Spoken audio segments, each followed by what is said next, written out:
আসসালামু আলাইকুম। আশা করি সবাই ভালো আছেন। আজকে আমি আপনাদেরকে জিআরএন রিসিভের যে পার্সেস রিসিভ করেন আপনারা, পার্সেস জিআরএন করেন, সেটা সম্পর্কে পূর্ণাঙ্গ একটা ধারণা দেওয়ার চেষ্টা করব।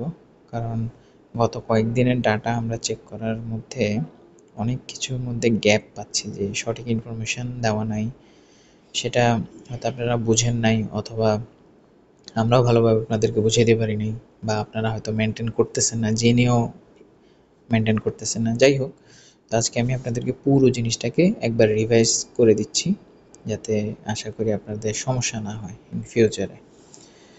আসেন আমরা ড্যাশবোর্ডে চলে যাই।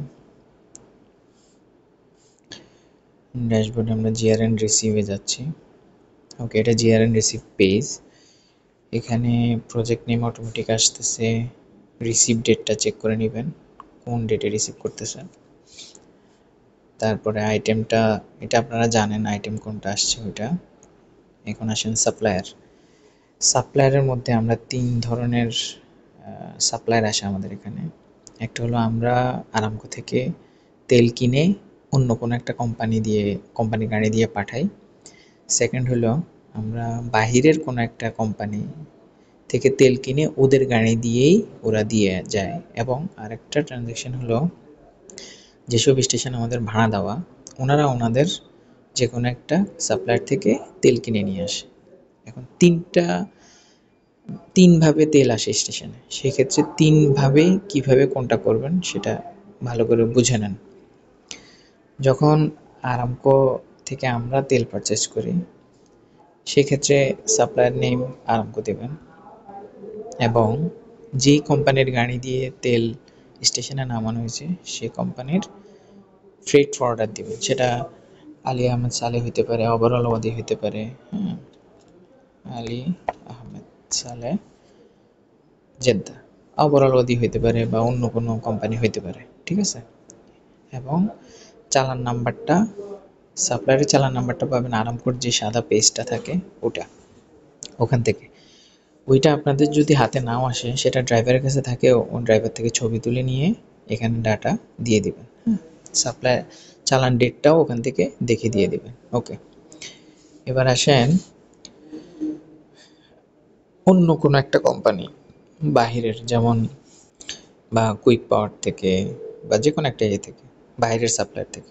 তো বাইরের সাপ্লায়ারের ক্ষেত্রে যাদের থেকে তেল কিনি তারাই আমাদেরকে ফ্রেট ফরওয়ার্ডার ওদের গাড়ি দিয়েই দিয়ে যায়। তাহলে ফ্রেট ফরওয়ার্ডার এবং সাপ্লায়ার নেম তখন সেম হবে।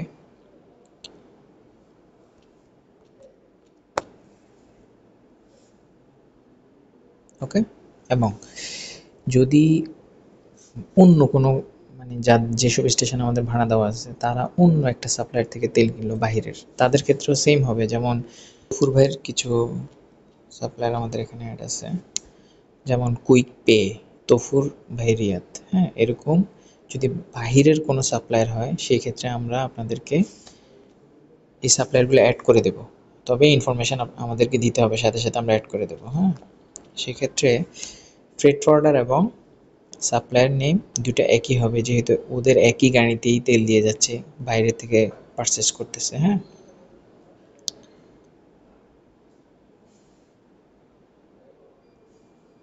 ঠিক আছে, আশা করি বুঝতে পারছেন, ৩টা ট্রানজ্যাকশন বুঝতে পারছেন।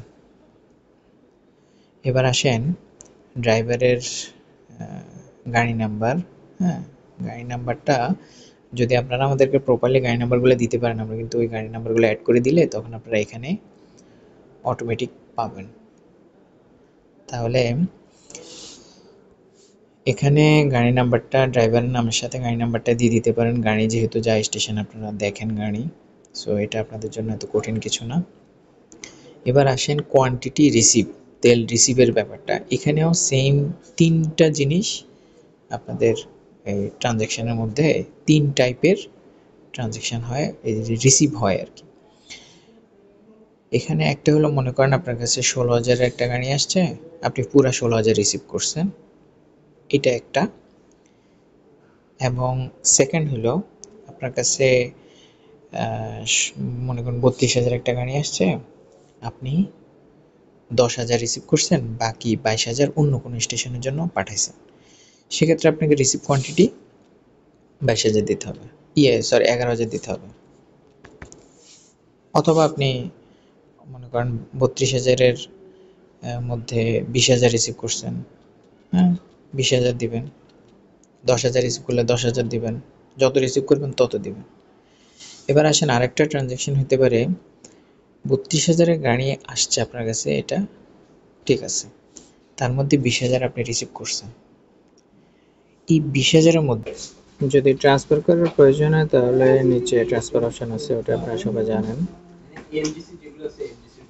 আর রিমার্কসে লিখে দেবেন কত লিটার ট্রান্সফার করছেন। আশা করি আপনারা পুরো জিনিসটা বুঝতে পারছেন, আশা করি আর ভুল করবেন না। আমি আপনাদেরকে রিকোয়েস্ট করব যে আপনাদের কাছে যথাযথ ইনফরমেশন যতটুকু আছে সেটা ফিল আপ করে দিবেন, এবং যেটা নাই সেটা নেওয়ার চেষ্টা করবেন। সেই ক্ষেত্রে আপনারা আপনাদের এরিয়া সুপারভাইজারদের সাহায্য নিতে পারেন, আর আপনারা তেলের ড্রাইভারের সাহায্য নিতে পারেন। তবে সঠিক ইনফরমেশনগুলো দিলে আমরা আপনাদেরকে ফোন করতে হয় না। দেখা গেছে ফোন করে 2-3 মাস আগের একটা খবর জিজ্ঞাসা করাটা আমাদের জন্য খারাপ লাগা, আপনাদের জন্য খারাপ লাগে যে 2 মাসে আগের এখন থেকে মনে আছে নাকি। তো আপনারা যদি সঠিক ইনফরমেশনগুলো দেন তাহলে আর এই ধরনের সমস্যাগুলা আমরা ফেস করব না, আপনারাও করবেন না, আমরাও করব না। আশা করি বুঝতে পারছেন। সবাই ভালো থাকবেন। আসসালামু আলাইকুম।